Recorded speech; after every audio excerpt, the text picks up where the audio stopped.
I know that it's been a very long time since I've actually done a volume of my funk vinyl collection, and for those of you who haven't actually seen these series of videos, funk includes, jazz, soul, and a number of other things from the 60s, 70s, 80s, and to a certain extent the 90s, I suppose, although I don't think I actually have any 90s virgin vinyl.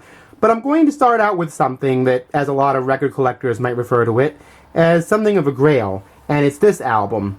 A little history. There was a lot of legal problems within P-Funk, Parliament, Funkadelic, in the early 1980s, and Clarence Fuzzy Haskins split off members of that and referred to themselves as Funkadelic.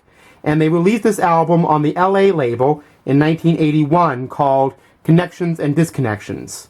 It was retitled for CD release years later as Who's a Funkadelic? On the back, I don't know if you can see it, this album does not include any performances or creations by George Clinton. That is primarily the point of this album. It was produced by Greg Errico of the Sly and the Family Stone, and members Fuzzy Haskins, Calvin Simon, and Grady Thomas from P-Funk. Now, a lot of people don't like this album, but I found it for 99 cents at the Goodwill, actually. My dad pointed it out to me. There's the lyric guide. And again, the lyrics repeat over and over again. This is not a George Clinton-related project. And there's a op art drawing of the band at that time. And I'm not going to do this with all the records I have here, but just this one. The LA Records, a Far Out Company. Actually, I said 1981. This album was released in 1980, actually.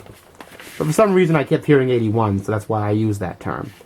The next I have, and I know this is available on CD, but I just love having the vinyl on cover.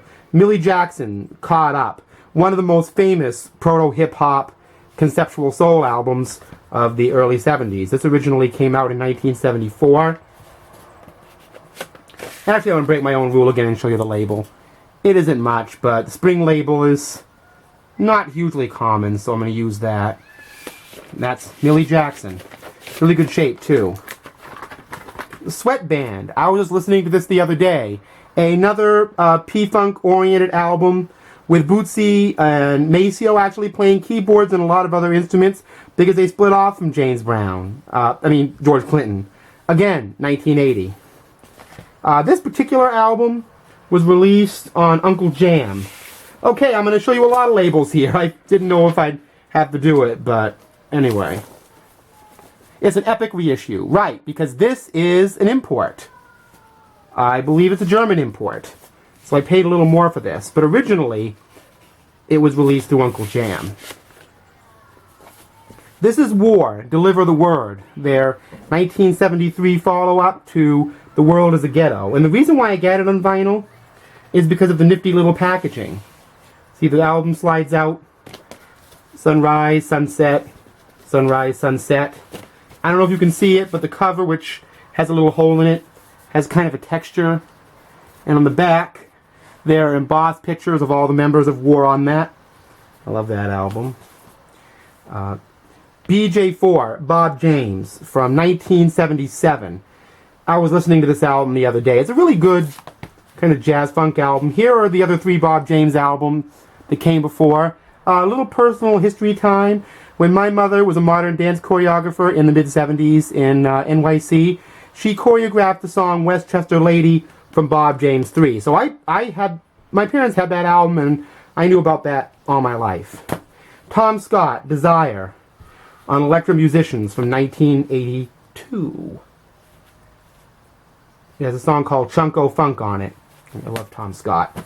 Pillow Talk, with Sylvia Robinson, who would be eventually discoverer of the Sugar Hill Gang. My friend Henry, shout out to Henry Records. Henry Hopkins, sorry, I'm thinking records here. We were discussing how the song Pillow Talk had a similar galloping drum beat to Kate Bush's hit Running Up a Hill. Gotta love that picture on the back of it. There's the vibration label. It's nothing special, but, you know. Cherelle, High Priority, on Taboo Records. I believe this is from 19 85. Produced by Jimmy Jam and Terry Lewis. Bill Champlin, of the Sons of Champlin, later of Chicago. Single. Great West Coast album. A lot of soul and funk influences. David Foster produced this.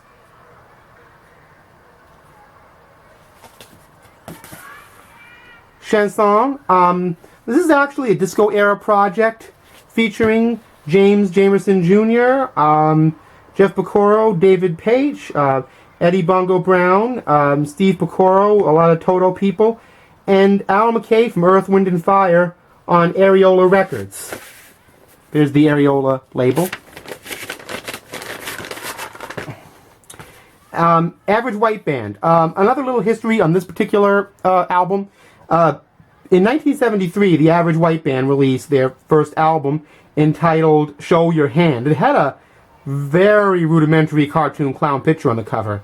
But with Pick Up the Pieces becoming such a huge hit, you know, the label wanted to rush out more Average White Band material. So in 1975, with Cut the Cake riding up the charts, they released this reprint of their first album. It's the exact same record under the title Put It Where You Want It.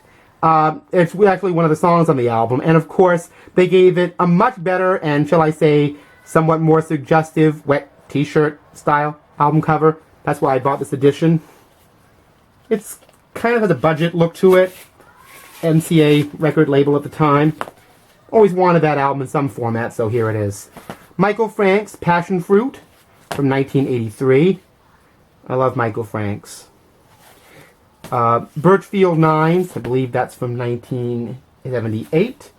And the Yellow Jackets, Samurai Samba. They were a group that integrated the early pop, smooth jazz with electronic Afro-Latin percussion in the early 80s. I think rather underrated group. So anyway, that's what I have right now for soul and funk and jazz vinyl that I like to collect.